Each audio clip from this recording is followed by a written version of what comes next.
Being a blues man in Miami is weird. There's not much for a scene for it. People always tell me that my music would be better in other cities, but I find it unique here. I learned the blues and harmonica from a famous blues man from Miami named Fleet Starbuck. And ever since then, I've just been married to that music, but always struggling to make it my own and evolve the music. Kind of like Miami, different cultures you put in. I don't have experiences of somebody that's worked in a plantation. I know more about plátanos than plantations. And that makes me more of a Miami blues man, you know. My name is Eric Garcia. I also go by Uncle Scotchy.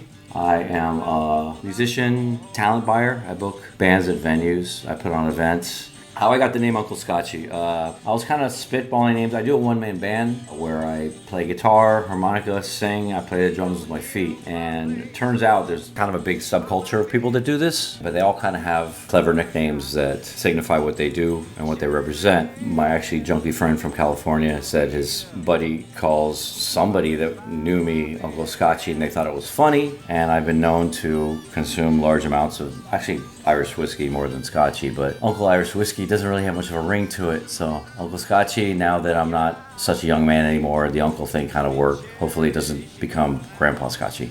I was born and raised here. I'm a very Miami breed. I'm what's called a Cuban, which means my mother was Jewish and my father came over here from Cuba. He was a car salesman. In a lot of ways, I used to hate Miami because, I mean, it was built on blood money, which is fine, but it means there's a lot of different types of people here that aren't really here for here. I felt for a long time that people didn't really appreciate Miami as much. When I moved to San Diego, as much as I loved San Diego, I didn't like the fact that everybody was there was extremely white and there wasn't really culture, and Mexicans there kind of were treated as second-class citizens. And then coming back here, just seeing people from all over that are excelling, whether they're Haitian or Cuban or whatever, seeing everybody mix pretty much effortlessly made me really realize how unique and cool Miami actually is. But I think Miami has really evolved in the last 5 to 10 years, and I've gotten to like it a lot more. Miami's what you make it, and you can find people that have like ideas and are progressive as well because they're surrounded by a really progressive environment, whether they know it or not. Miami affecting my style as a blues man has made it good and bad at the same time. I am, like most musicians, but maybe more so in Miami, maybe numb or used to in different audiences, not really getting what I'm doing or playing, which is fine. It's nice to have a unique niche, but it is a music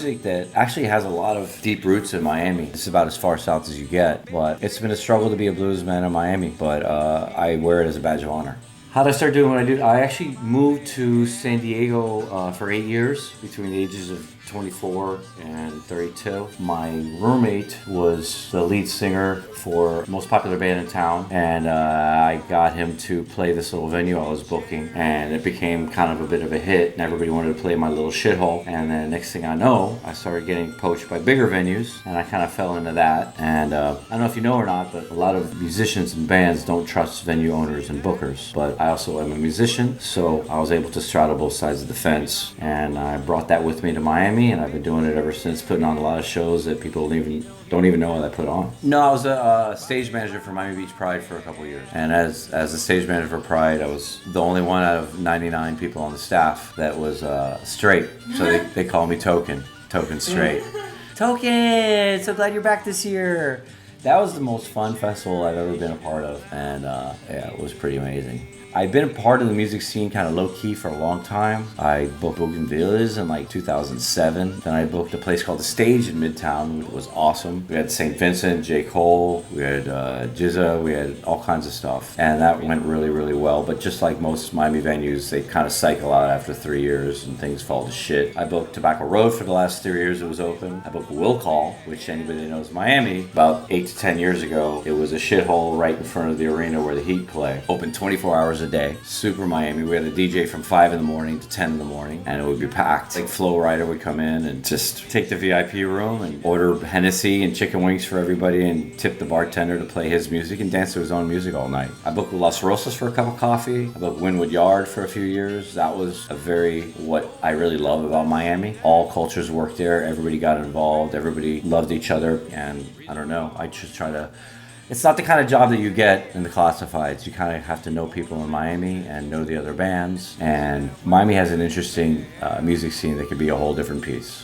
The blues opera was an idea that was presented to me during my deaths during the pandemic. I had just finished being a caregiver for between my mother and my father for 18 years. My father passed shortly before the pandemic. He took his life, and my girl left me, and I know everybody had a hard time with their pandemic, but I really did, and that became something a friend suggested to me because I'm a blues man, and I had some really good stories, and they said, why don't you put that together? Story, song, blues opera. And from that, I started a storytelling night coming out of the pandemic when things started opening up. So I started that to kind of workshop it, and then the producers of Miami Motel Stories, they saw me tell the story of my mother, and they decided to produce something called the Blues Opera. And we workshopped it, and we put on a immersive theater show, basically about my journey as a blues man, as a caregiver for my parents, in a little house in Little Havana for a very limited audience. I did 71 shows, and it went over a lot better than I thought it would. And I was really nervous that it wouldn't go over well and the critics would pick me apart, but I think the honesty of the whole thing made it carry itself through.